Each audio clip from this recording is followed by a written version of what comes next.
سارے کافر اکٹھے ہو کے آ گئے تھے، حضور کے گھر کا گھیرا ڈال لیا تھا کہ آج چھوڑیں گے نہیں، لیکن حضور ان کے سروں میں خاک ڈالتے گزر گئے۔ حفاظت اللہ نے اپنے محبوب کی ہے۔ بلکہ حضرت علی المرتضیٰ کو بستر پہ لٹایا، علی میرے بستر پہ سو جاؤ، امانتیں دے کے تم بھی صبح آ جانا۔ حضرت علی بھی سو گئے، حضور کی حفاظت تو ہے ہی ہے، حضرت علی بھی سو گئے۔ جب صبح اٹھے تو انہوں نے دیکھا یہ تو علی المرتضیٰ ہے۔ اللہ اکبر، بڑے پریشان ہوئے کہ حضور کدھر گئے۔ اچھا، کسی نے حضرت علی سے پوچھا کہ تمہیں کیسے نیند آ گئی؟ ننگی تلواریں لیے وہ گھر کے ارد گرد تھے اور آپ چادر اوڑے سوئے تھے حضور کے مغالطے میں، وہ آپ کو بھی تو نقصان پہنچا سکتے تھے۔ تو حضرت علی نے کہا حضور نے کہا تھا علی میرے بستر پہ سو جاؤ، صبح اٹھنا، امانتیں دینا اور مدینے آ جانا۔ مجھے یقین تھا سوؤں گا بھی، صبح اٹھوں گا بھی، امانتیں بھی دوں گا، مدینے بھی پہنچوں گا، اس لیے کہ حضور نے فرمایا ہے۔ جب حضور نے فرما دیا ہے تو پھر ہو کے رہے گا۔ جب حضور ہجرت کرتے ہوئے جا رہے تھے نا، 100 سرخ اونٹ حضور کی گرفتاری کے لیے نام رکھا ہوا تھا۔ سراقہ بن مالک یہ حضور کو گرفتار کرنے کے لیے آگے بڑھا اور اس کی لالچ یہ تھی کہ اتنا بڑا انعام ہے، مجھے مل جائے گا، لیکن اس کی سواری گھٹنوں تک دنس جاتی ہے، معذرت کرتا ہے، پھر ارادہ بدلتا ہے، پھر یہی ہوتا ہے۔ تیسری مرتبہ بھی جب ایسا ہوا تو سمجھ گیا کہ یہ تو میرے بس کا روگ نہیں ہے۔ اب اسے پریشانی ہوئی کہ جو آج اس حالت کے اندر بھی اللہ کی اتنی تائید کے سائے تلے ہیں، تو کل جب یہ دوبارہ پلٹیں گے اور مکہ ان کے قبضے میں ہوگا تو پھر میرے ساتھ نہ جانے کیا سلوک ہوگا۔ تو کہا کہ حضور مجھے امان لکھ دیجئے۔ تو حضور نے کیا فرمایا؟ سراقہ تو مجھے گرفتار کرنا چاہ رہا ہے، میں تیرے ہاتھ میں کسریٰ کے کنگن دیکھ رہا، میں تیرے ہاتھ میں کسریٰ کے، اس وقت کی سپر طاقت تھی کسریٰ، تو فرمایا میں تیرے ہاتھوں میں کسریٰ کے کنگن دیکھ رہا ہوں۔ تو حضور سے انہوں نے باقاعدہ امان لکھوا لی۔ اللہ اکبر۔ حضرت عمر کا زمانہ ہے، ایک جنگ میں حضرت سراقہ بن مالک بھی تھے، تو کافر قلعہ بند ہو گئے اور یہ جب ان کے اوپر حملہ آور ہوتے ہیں تو وہ اندر سے پتھر پھینکتے ہیں، فصیل عبور نہیں کی جاتی۔ تو سراقہ بن مالک کہنے لگے کہ مجھے آپ منجنیق میں ڈال کر کے ان کے قلعے کے اندر پھینک دو اور میں اندر سے جا کے دروازہ کھول دوں گا، تو پھر تم آ جانا۔ تو لوگوں نے کہا سراقہ کیا بول رہے ہو؟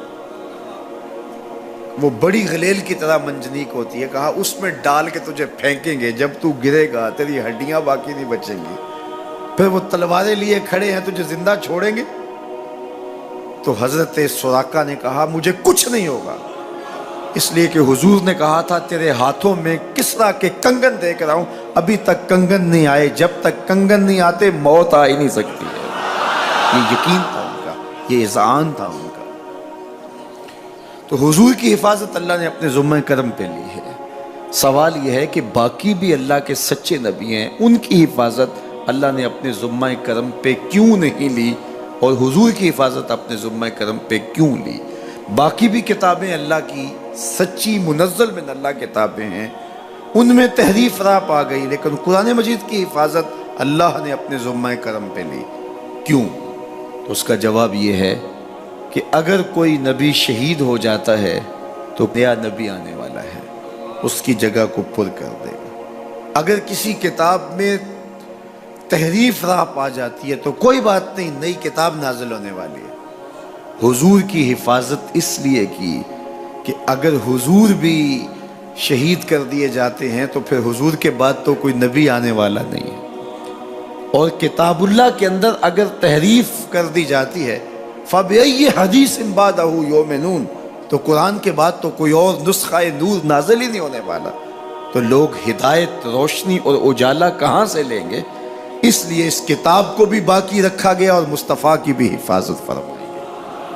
حضور کے آنے کے بعد اتمام دین ہو گیا. انا خاتم النبیین لا نبی بعدی، میں آخری نبی ہوں، میرے بعد کوئی نبی نہیں ہوگا. اور میں نے عرض کیا 100 آیات قرآنیہ، 210 احادیث اور صحابہ، تابعین، ائمہ اور بزرگوں کے ہزارہ اقوال اس میں موجود ہیں. سبحان الذی اسری بعبدہ، جس نے اپنے بندے کو سیر کرائی، من المسجد الحرام الی المسجد الاقصی، اللہ اکبر، مسجد حرام سے مسجد اقصی تک. مسجد حرام سے اس سفر کا آغاز ہوا ہے. ام ہانی کے گھر میں حضور استراحت کر رہے تھے، دروازہ اندر سے بند کیا ہوا تھا اور جبریل امین کو حکم ہوتا ہے میرے محبوب کو سر عرش لے کے آؤ.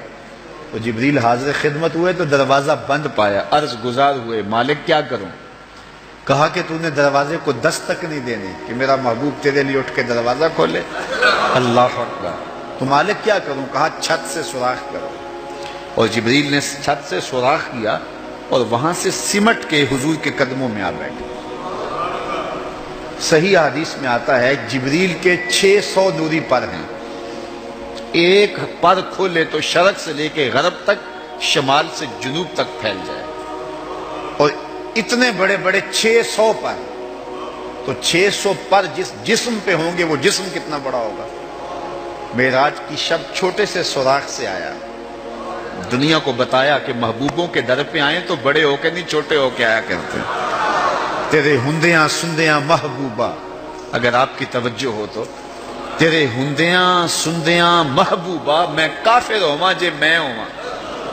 اپنے وجود کی جب تک نفی نہیں نہ کی جاتی کچھ ملتا ہی نہیں ہے. جبریل سمٹ کے حضور کے قدموں میں آ بیٹھا. محبوب اب بھی سوئے ہوئے. اللہ اکبر. تبارک اللہ، شان تیری تجھی کو زیبا ہے بے نیازی. کہیں پہ جوش لن ترانی، کہیں تقاضے وصال کے. کوئی کوہ طور پہ جا کے کہہ رہا ہے رب ارنی انظر الیک، مالک دیکھنا چاہتا ہوں نقاب اٹھا دے. جواب ہوتا ہے نہیں نہیں تم نہیں دیکھ سکتے. اور ادھر محبوب سویا ہے، جبریل حاضر خدمت کھڑا ہے. محبوب اٹھو، رب انتظار کر رہا ہے. وہ جبریل قبل قدمہ، میرے محبوب کے قدم چوم لے. تو جبریل نے اپنے کافوری ہونٹ حضور کے قدموں پہ رکھ دیے. قبل تفعیل ہے، تفعیل کثرت ماخذ چاہتا ہے، یعنی اس کا معنی یہ نہیں کہ ایک بار چوم، اس کا معنی ہے بار بار چوم. تو جبریل حضور کے قدم چوم رہے ہیں. بشر تے چادر تان کے ستا، نور چمے پہ تلیاں. بشر تے چادر تان کے ستا، نور چمے پہ تلیاں. جس دی خاطر سجیاں ہویاں نے عرش بری دیاں گلیاں. بشر تے اگے وددا ہی جاوے، نوری رہ گیا تھلے. جس ویلے انہوں ود دیاں ویکھیا، آکے بلے بلے بلے. کوئی حد ہے ان کے عروج کی، بلغ العلاب کمال. حضور علیہ السلام کو ام ہانی کے گھر سے حتیم میں لایا گیا. صحیح حدیث ہے. حتیم میں لا کر حضور کے صدر انور کو چاک کیا گیا اور قلب اطہر حضور کے سینے سے نکال کر کے ایک تشتری میں رکھ کے آب زمزم سے غسل دیا گیا. اور حضور فرماتے ہیں یہ سارا منظر میں کھلی آنکھوں سے دیکھ رہا ہوں. حضرت امام بدر الدین عینی علیہ رحمہ عمدۃ القاری شرح صحیح بخاری کے اندر لکھتے ہیں کہ جو ہی حضور کے قلب اطہر کو دیکھا تو جبریل اشش کر اٹھے. انہوں نے لفظ کیا کہے، قلب وقیع فیہ عینان تبصران و اذنان تسمعان. واہ واہ، کیسا دل ہے جس میں 2 آنکھیں ہیں جو دیکھتی ہیں، 2 کان ہیں جو سنتے ہیں. حضور کا دل عام لوگوں کے دلوں کی طرح نہیں ہے. اعلیٰ حضرت نے جو قصیدہ سلامیہ لکھا ہے، جو عموماً مساجد میں نماز جمعہ کے بعد پڑھا جاتا ہے، تو اس میں آپ نے ایک تو حضور کے معجزات کا ذکر کیا ہے اور دوسرا اس قصیدہ سلامیہ میں حضور کے ایک ایک عضو بدن پہ سلام پڑھا ہے. کبھی انگلیوں پہ سلام، نور کے چشمے لہرائیں دریا بہیں، انگلیوں کی کرامت پہ لاکھوں سے. کبھی ہاتھوں پہ سلام، ہاتھ جس سمت اٹھے غنی کر دیا، موج بحر سماحت پہ لاکھوں سلام. کبھی بازوؤں پہ سلام، جن کو بارے 2 عالم کی پرواہ نہیں، ایسے بازو کی قوت پہ لاکھوں سلام. کبھی ہونٹوں کو سلام، پتلی پتلی گلے قدس کی پتیاں، ان لبوں کی نزاکت پہ لاکھوں سلام، کبھی حضور کے سر انور کو سلام، جس کے آگے سر سروراں خم رہے، اس سر تاج عزت پہ لاکھوں سلام۔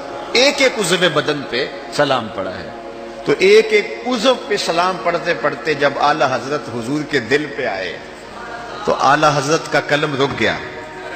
اور اب اعلی حضرت کی یہاں بولی دیکھیے، یہاں آئے تو بولے دل سمجھ سے ورا، ایک ایک عضو کی بات کی ہے، احادیث بھی ملتی ہیں، اب حضور کے دل کے بارے میں کیا لکھوں؟ اعلی حضرت بولے دل سمجھ سے ورا، مگر یوں کہوں غنچائے راز وحدت پہ لاکھوں سلام۔ یہ اللہ کے رازوں کا امین ہے حضور کا قلب اطہر۔ اللہ اکبر، کائنات کی سب سے بڑی حقیقت حضور کا قلب اطہر، وہ دل جس میں خدا کے جلوے سموئے ہوئے ہیں۔ اللہ اکبر۔